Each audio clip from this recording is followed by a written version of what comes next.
Amém. Mateus 25, a partir do verso 14, a parábola dos talentos diz: Pois será como um homem que, ausentando-se do país, chamou os seus servos e lhes confiou os seus bens. A um deu 5 talentos, a outro 2, a outro 1, a cada um segundo a sua própria capacidade, e então partiu. Que recebera 5 talentos, saiu imediatamente a negociar com eles e ganhou outros 5. Do mesmo modo, o que recebera 2, ganhou outros 2. Mas o que recebera 1, saindo, abriu uma cova e escondeu o dinheiro do seu senhor. Depois de muito tempo, voltou o senhor daqueles servos e ajustou contas com eles. Então, aproximando-se, o que recebera 5 talentos, entregou outros 5, dizendo: Senhor, confiaste-me 5 talentos, eis aqui outros 5 talentos que ganhei. Disse-lhe o Senhor: Muito bem, servo bom e fiel. Foste fiel no pouco, sobre o muito te colocarei. Entra no gozo do teu Senhor. Aproximando-se também o que recebera 2 talentos, disse: Senhor, 2 talentos me confiaste. Aqui tens outros 2 que ganhei. Disse-lhe o Senhor: Muito bem, servo bom e fiel. Foste fiel no pouco, sobre o muito te colocarei. Entra no gozo do teu Senhor. Chegando por fim o que recebera 1 talento, disse: Senhor, sabendo que és homem severo, que ceifas onde não semeaste e ajunta onde não espalhaste, receoso escondi na terra o teu talento, aqui tens o que é teu. Respondeu-lhe, porém, o Senhor: Servo mau e negligente, sabias que ceifo onde não semeei, ajunto onde não espalhei?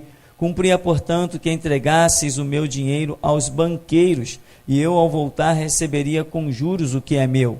Tirai-lhe, pois, o talento e dai-o ao que tem 10, porque a todo o que tem se lhe dará, e terá em abundância, mas ao que não tem, até o que tem lhe será tirado.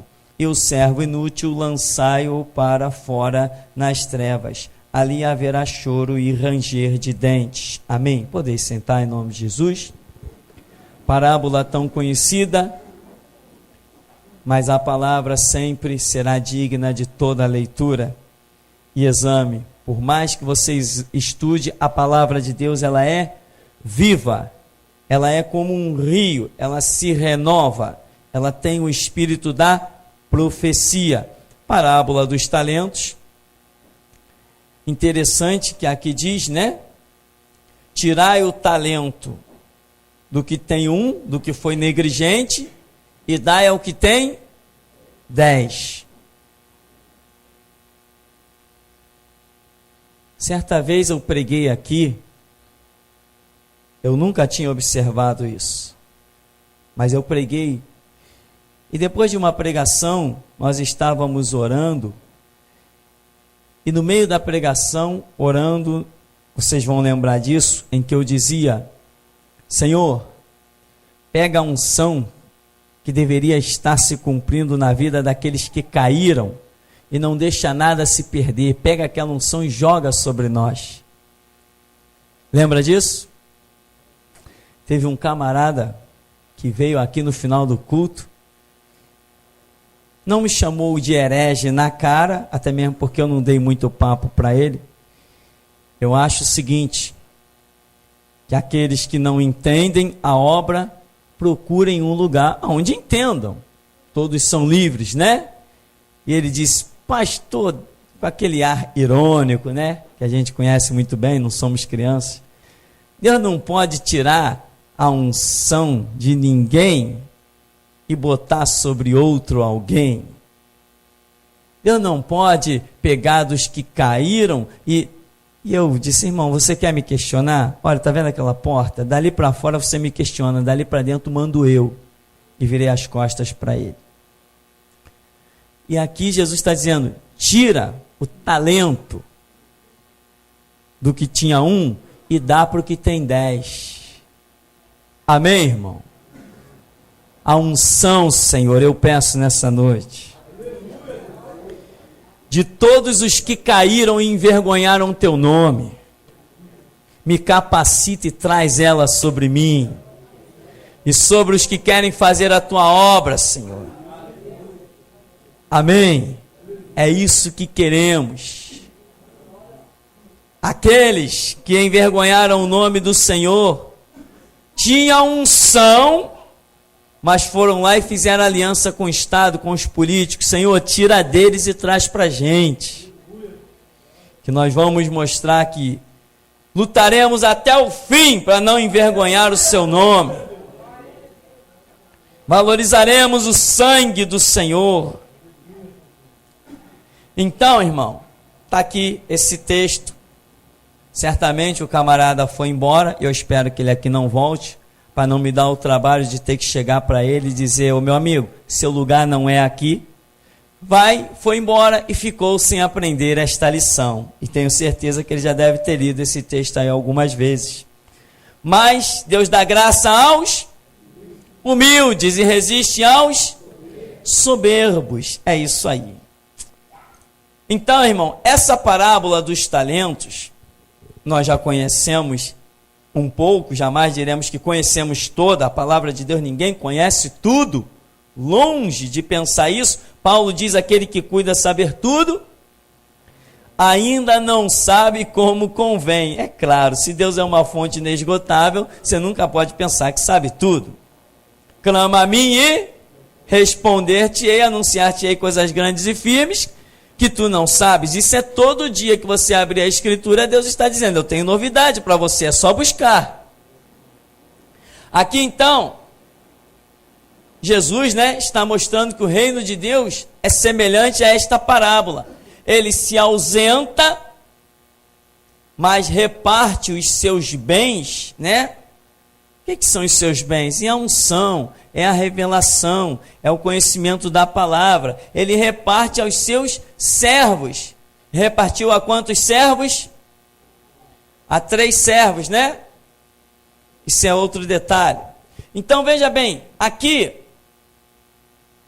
quando Jesus reparte aos seus servos, diz que repartiu no verso 15 a cada um segundo a sua própria capacidade. Aí nós sempre falamos, irmão, isso se ouvia muito na igreja batista tradicional. Irmão, você tem que trabalhar, você tem que fazer, porque se Deus te deu, é porque você tem capacidade, está escrito aqui. É verdadeiramente, se Deus te deu, é porque você tem capacidade. Só que lá Deus não deu e lá ninguém tinha capacidade. Porque não crê no dom de língua, não crê nas profecias, não crê no poder para pisar serpentes e escorpiões e desfazer as obras do diabo, não crê que Jesus cura, então não tem talento nenhum, não tem nem Deus. Mas essa é a realidade mesmo, aqui em primeira mão é isso. Deus tem posto algo na sua mão para realizar, meu irmão? Ele vai fortificar, e a Escritura diz que Deus não nos deixa ser tentados, além do que podemos resistir. Ele nunca nos dá um fardo maior do que o que possamos carregar. Ele diz: aprendei de mim que sou manso e humilde de coração, O meu jugo é suave, o meu fardo é leve. Então ele tem te dado aquilo que você realmente pode fazer. O mínimo ou o máximo não é mínimo nem máximo, é exatamente aquilo que você pode fazer. Só que tem um detalhe, que Jesus diz no 16, o que recebera 5 talentos, saiu imediatamente a negociar com eles e ganhou outros 5. Tem servo de Deus que é assim, tem pressa. Jesus, é para fazer? É comigo mesmo. Tem outros que são aquele crente tartaruga, Tem o crente canguru, que não se contenta nem em andar, em correr, ele quer sair pulando. Mas tem o crente tartaruga: tá bom, depois eu vou. Daqui a pouco, peraí, Senhor, eu tenho um negocinho para resolver aqui. Não, primeiro eu tenho que agradar minha mulher. Eu tenho que eu tenho que levar o meu filho na faculdade. Não, peraí, Senhor, eu já vou. Você já viu um senhor de braços cruzados esperando o servo decidir que hora que vai obedecê-lo? Se somos servos, tem que ser correndo, meu irmão, tem que ser imediatamente. Aí nós vamos conseguir granjear. Só um detalhe, Então ele foi imediatamente. Mas do mesmo modo, o que recebera 2, ganhou outros 2. Quer dizer, do mesmo modo, também foi lá, na sua pressa. Mas o que recebera um, saindo, abriu uma cova e escondeu o dinheiro do seu senhor, né? Sepultou o talento, aquilo que o Senhor lhe deu para trabalhar, para granjear, sepultou. Isso é outro tipo de servo. É o espera aí, me deixa primeiro ir beijar meu pai, me deixa primeiro ir sepultar a minha mãe, me deixa primeiro ajustar a minha vida. Você já viu algumas pessoas que dizem assim, irmão? Olha, assim que eu resolver alguns problemas da minha vida, eu vou me dedicar à obra do Senhor. Você já ouviu essas? Quando você ouvir essas pessoas dizerem assim que eu resolver alguns problemas, eu vou me dedicar à obra do Senhor. Diz assim para eles: amigo, esquece, teu tempo já passou. Jesus não está te esperando. Irmão, você quer servir a Jesus? Negue-se a si mesmo, tome a sua cruz e siga-me. É isso que Jesus falou. Segue com o fardo dos teus problemas, das tuas dificuldades, seja lá o que for. Você tem que seguir na hora que ele passa e diz: vinde, né? Mateus está lá cobrando impostos. Daqui a pouco Jesus diz assim: ó, vem cá, me segue. Ele teve que parar lá a sua cobrança e teve que seguir Jesus. Não é assim que a Bíblia diz que aconteceu? É. Pedro e seus irmãos lá, os filhos de Zebedeu, estavam lançando rede ao mar. Jesus falou assim: ó, vinde após mim, eu vos farei pescadores de homens. A Bíblia diz que eles imediatamente, largando a rede, o seguiram. Você tem ouvido a voz de Cristo, irmão? Aí eles largaram a rede, a sua fonte de sustento, que era a pesca, e foram passar fome. Quem Jesus chama tem o pão garantido. Quem Jesus chama tem o pão garantido. E tem mais, não é pão de migalha não, é mesa farta. Então, meu irmão, tem que ter coragem. Muitos querem ouvir Deus. Fala, Deus, eu quero tanto te ouvir. Ouvir Deus, eu diria até fácil. O difícil é a coragem para obedecê-lo. Porque obedecer a Deus sempre tem uma pedra para ser removida no meio do caminho. Mas ser forte, irmão, ser corajoso. Agora, irmão, o que eu quero, na verdade, com a graça de Deus, enfatizar, é que veja que Deus repartiu a cada um segundo a sua capacidade. Ou seja, todos tinham condições de realizar o trabalho que o Senhor deu. Amém? Então aquele homem que caiu, recebeu um talento, não entendeu sei lá o que, não se comportou sei lá de que maneira, mas foi reprovado. Ele também tinha toda a condição de realizar o trabalho? Tinha, claro. Não podemos imaginar de outra maneira. Irmão, a igreja é assim. As portas estão abertas. Jesus encontra um, levanta um ministério, depois agrega outros a esse ministério, para cada um ir alcançando e sendo dirigido conforme o seu propósito. Mas eu quero trazer nessa noite uma palavra que, penso eu, ela é meio dura, para variar. Porque a verdade é que eu estou aqui debaixo do sangue de Cristo, e você está também? Eu tenho recebido a palavra de Jesus Cristo, e você tem recebido também? Eu tenho dito que sou o templo do Espírito Santo, e você tem dito também? Os anjos do Senhor têm pelejado por mim, e por você tem pelejado também? Se eu ficar de pé, você tem a mesma obrigação de ficar. Se você cair, é responsabilidade sua. E eu não tenho que te dar a mão. É isso mesmo, Jesus? Eu não tenho que te dar a mão. Porque você recebeu o mesmo que eu. Recebeu ou não recebeu? Meu irmão, olha, presta atenção. Pela segunda vez eu estou falando nesse lugar. Cuidado com essa hipocrisia de falso amor que foi semeado durante muitos anos na igreja. Esse papo desse falso amor, irmão, amor é você pegar alguém, sacudir ele e dizer assim: acorda, amigo, olha o buraco na tua frente. Isso que é amor. Caiu no buraco, eu tenho mais o que fazer, dá licença, eu não posso perder tempo para tirar ninguém de buraco. Todo mundo recebe igual. Jesus Cristo morreu na cruz por mim, morreu por você também.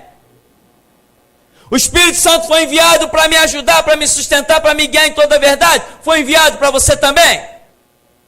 A palavra que diz: 1000 cairão ao meu lado, 10.000 à minha direita, é dita para você também. O sol não me molesta de dia, nem a lua de noite, é dito para você também. Meu irmão, nós podemos glorificar a Deus, que Ele nos chamou para ser um povo, e todos nós temos recebido do mesmo pão.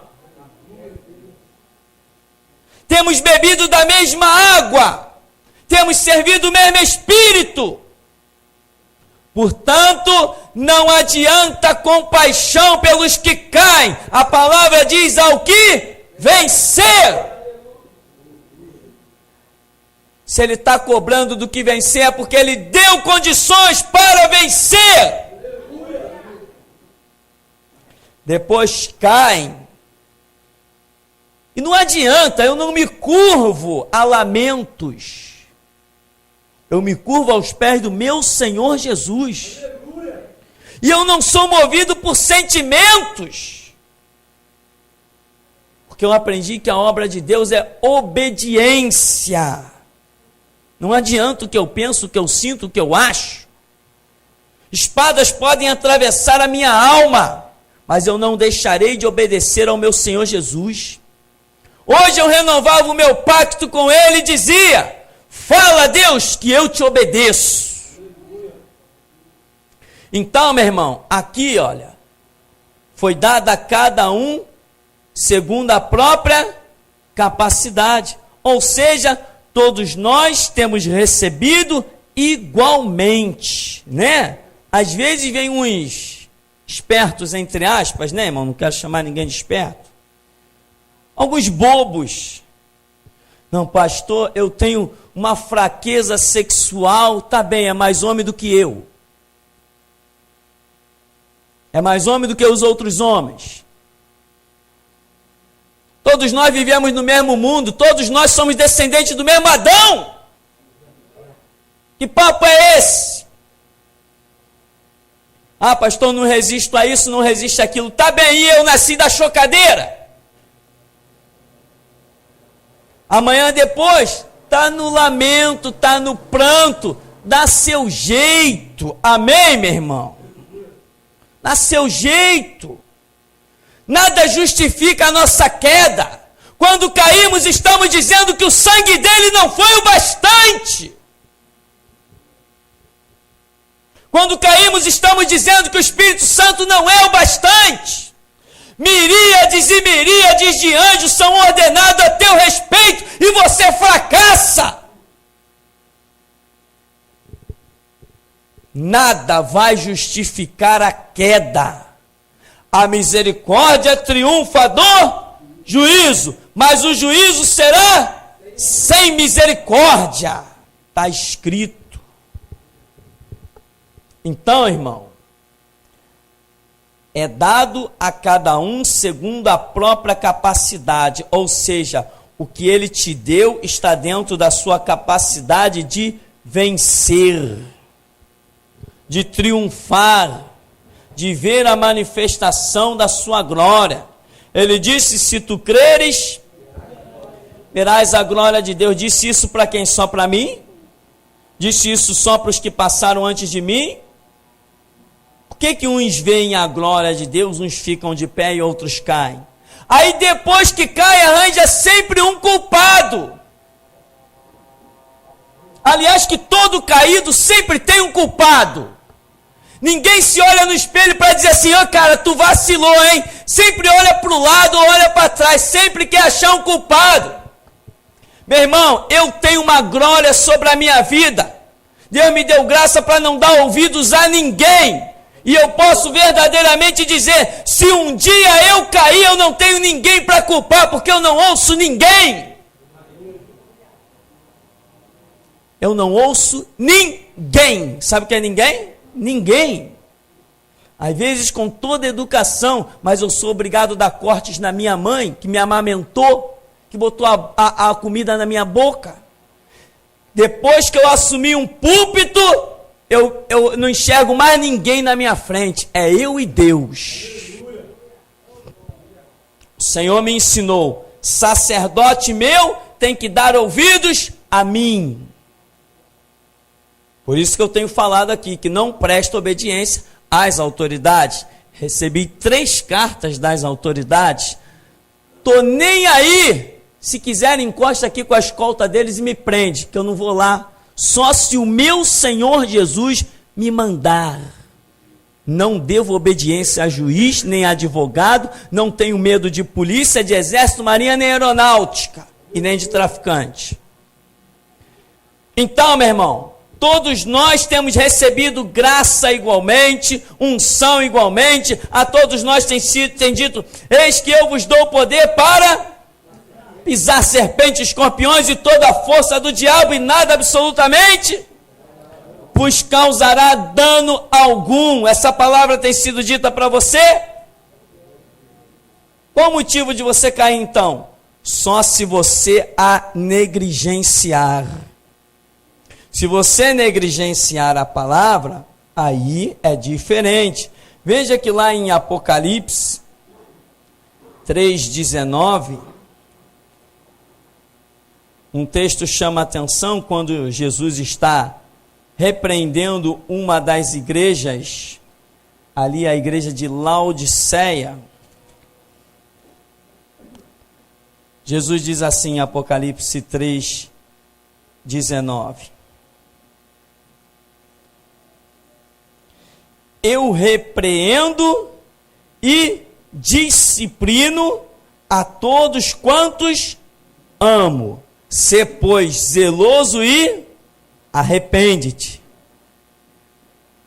Veja bem, eu repreendo e eu disciplino. Você já viu que quando você comete um delito, você perde a graça e a paz, não já? Todo cristão que já cometeu erro, logicamente todos nós já cometemos, passamos por isso. Quando cometemos um delito, vem aquele vazio, vem a acusação do Espírito Santo, não vem? Vem, claro que vem, porque o Senhor repreende e disciplina. Todos nós já sentimos a repreensão e a disciplina, a correção do Senhor. Todos nós somos alvos das suas misericórdias. Ele nos ama, Ele faz isso.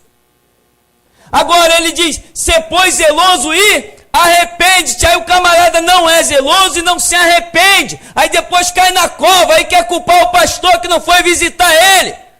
Pastor não é babá, meu irmão. Esse ministério não tem tempo para estar passando a mão na cabeça de ninguém. Esse ministério não tem tempo para servir de muleta. Esse ministério é o grito da meia-noite, meu irmão.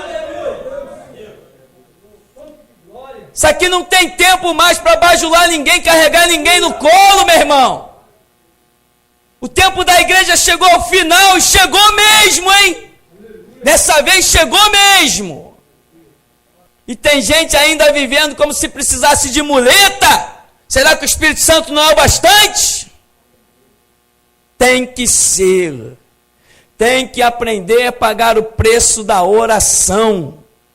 Tem que aprender a pagar o preço do exame da Escritura. Ah, eu não tenho tempo para a Escritura, então vai para casa e deixa esse negócio de crente para quem tem tempo.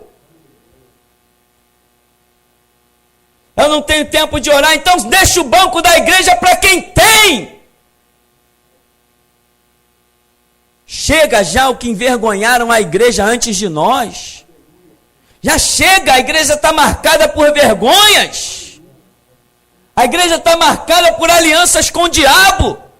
Pastores maçom, pastores políticos, pastores candidatos, pastor sentando na roda dos escarnecedores com os políticos.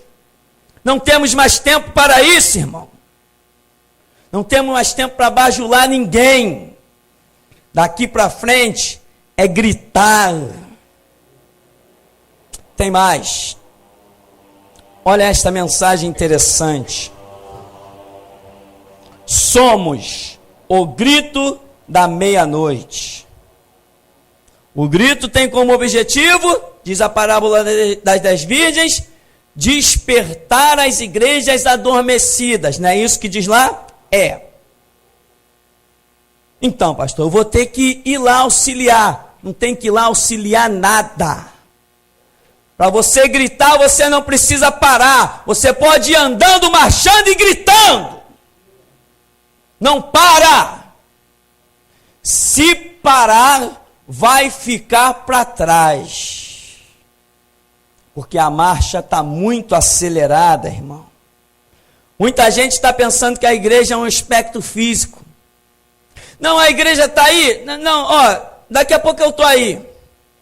Não, mês que vem eu venho. E sempre que passa, está ali a igreja. A igreja tem uma marcha espiritual.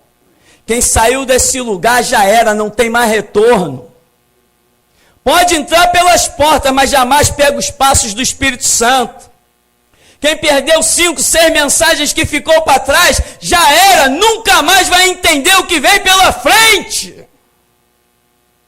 Aleluia, aleluia. Faltou um degrau do ouvido que nunca mais será recuperado. Aleluia. E tem gente que pensa que Jesus é palhaço. A igreja está aí, a hora que eu quiser eu vou lá e entro e falo com Jesus. Fala nada, meu irmão. Que fala o quê? Aqui, todos recebem igualmente. Entende, irmão? Aí depois, estão fracassados, aí estão feridos, estão humilhados, ficam com vergonha de vir à igreja, aí ficam arranjando um culpado. Dizem, como eu já ouvi alguns anos atrás, o ministério lá não tem amor. Amor não teve Jesus quando pegou o bocado molhado e disse assim para Judas: ó Judas, vai lá, o que tu tem a fazer, faze logo. Assim eu digo nesse lugar, o que cada um tem que fazer, vai e faz logo, meu irmão. Se tem que te humilhar nos pés do Senhor, faça isso hoje. Se tem que clamar por misericórdia, faça isso hoje. Mas se tem que traí-lo, toma o punhal, faça hoje. Não tem tempo para brincadeira, não tem tempo para conversa. O que tem que ser feito já. Viu o que o homem fez aqui? Jesus repartiu, ele foi, correu e imediatamente negociou. Quem é santo, seja santificado ainda. Quem é sujo, suje-se ainda mais. É o que diz a Bíblia. Então, meu irmão, todos recebem igualmente. Não está escrito, nenhum mal te sucederá, nem praga alguma chegará à tua tenda. Porque o Senhor te guardará de todo mal, dará ordem aos seus anjos a teu respeito. Por que a praga está chegando à tua tenda se você tem a mesma promessa que eu? É porque você está negligenciando, ou eu estou negligenciando, porque Ele cumpre sobre a sua palavra para cumprir. Ele vela sobre a sua palavra. Há um texto de Isaías 54, 17. Você já conhece esse texto, né? Aleluia. Que diz: toda arma forjada contra ti não prosperará. Toda língua que ousar contra ti em juízo, tu a condenarás. Esta é a herança de quem? Dos servos do Senhor. E a sua justiça que vem de quem? De mim, diz o Senhor. Que promessa tremenda. Ela é para você? Ela é para mim? Toda arma forjada contra ti não prosperará. Toda língua que se levantar contra ti em juízo, tu a condenarás. Esta é a tua herança, servo do Senhor, e o seu direito que vem de mim, diz o Senhor dos exércitos. Ora, se tu tem a promessa, por que não estás desfrutando da herança que a palavra diz? Deus não virou mentiroso, não, essa possibilidade está descartada. diz que a arma forjada contra ti não prosperará. Você tem a promessa, eu tenho a promessa. Ele repartiu a cada um igualmente, segundo a capacidade. Ele te repartiu essa unção para que toda língua, toda arma contra ti não prospere. Se o mal está prevalecendo contra ti, meu irmão, de quem é a culpa? Vamos hoje buscar o culpado pela minha derrota, pelo teu fracasso. Sabe quem que nós vamos achar? Diante do espelho. Porque Jesus não. Ele é o santo. Ele é o majestoso. Ele é o todo-poderoso. Ele é o grande eu sou. Ele é o que não perde batalha. Ele é o que opera e ninguém impede. Ele é o que desembanha a espada e com a força da sua palavra desfaz os exércitos inimigos. Ele ordena miríades de anjos. Ele marcha na largueza da terra. Ele tem os pés como latão reluzente. Ele é o onipotente Deus. Se existe derrota, só existe um culpado. De que se queixa, pois, o homem? Queixe-se dos seus próprios pecados. Então, meu irmão, presta atenção, e que isso sirva para os caídos, não aqui dentro, os pastores caídos. Esse ministério não preza por visita. Nós sempre falamos que existem situações, mas o contexto de que se conhecia anteriormente, do pastor grudado dentro da casa dos outros, né? Tinha pastor aí que até ia buscar dízimo na porta de irmão. Ah, irmão, eu vim aqui te fazer uma visita. Mentira, foi meio-dia, não foi fazer visita nenhuma não. Foi com a intenção de pegar um almoço mesmo. Ah, irmão, vim aqui tomar um cafezinho. Mentira, sabia que era o final do mês, o irmão já tinha recebido o seu salário. Isso tudo a gente sabe por aí. Quero dizer, irmão, para você o seguinte, que a visão desse ministério não tem cafezinho, não tem almoço, não tem sentar para jogar a conversa fora. O tempo de ir na casa de um e de outro acabou. Nós hoje temos que estar mergulhados na Escritura, na comunhão da oração, calejando os joelhos, porque o tempo é muito sério. Se nós fracassarmos, já era. Não podemos fracassar, irmão. Não podemos fracassar. Jesus investiu em nós. Não podemos fracassar. Custe o que custar, não podemos fracassar. Então hoje você vai sair daqui com a seguinte consciência. Você tem luta? Eu também já tive as minhas. Você terá vitória? Eu também terei as minhas. Você tem dificuldades? Eu também tenho as minhas. Você já teve a ameaça da fome? Eu também já tive a minha. Mas mesmo com a ameaça da fome, creia no amanhã. Pregue que Jesus multiplica os pães e os peixes. Porque a tua mesa sempre será farta, mesmo que esteja vazia. Então, meu irmão, as condições são iguais para todos nós. Se um está de pé, o outro tem a obrigação de estar. Se um está caído, é porque negligenciou, não zelou pela palavra, não zelou pela sua herança. Hoje eu falava com o meu Senhor e dizia para ele: Senhor, tu sabes que no mundo não tenho mais prazer e alegria. E se o Senhor tiver que me privar da sua palavra, tem misericórdia de mim e me prive primeiro da própria vida. Por que o meu entendimento é esse? Paulo disse que o viver era Cristo e o morrer era, e ele ainda diz que nós temos a mente de... Você pode dizer isso? Deus, se tu tiveres que me privar da tua palavra, priva-me da vida? Tem alguém em condição de repetir essa frase? Deus, se tu tiveres que me privar da tua palavra, priva-me da vida?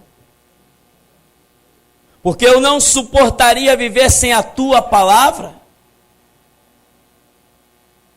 Este é um tema central, meu irmão, para que você avalie se você passará adiante na próxima chamada de Deus ou se ficará para trás. Certo é de que o Senhor não nos deixa ser tentados além do que podemos resistir. Então, como Ele repreende e castiga a todos quanto ama, significa que Ele corrige e põe no caminho certo. Amém? Então, querido, se houve queda, ou se no futuro houver quedas na sua vida ou na minha, nós temos bem certeza de que existe um culpado, e ele se chama nós mesmos. Por isso, vamos glorificar o nome do Senhor, que nos tem dado graça, capacitação, e não adianta os que estão por aí frustrados, caídos, desamparados, não adianta buscarem culpado, porque o sangue de Cristo é o bastante, o Espírito Santo é o bastante. A palavra diz que vencemos pelo sangue do Cordeiro e pela palavra do testemunho, e não amamos a própria vida até a morte. Então a fórmula da vitória já foi dada, amém? E até aqui nos tem ajudado o Senhor.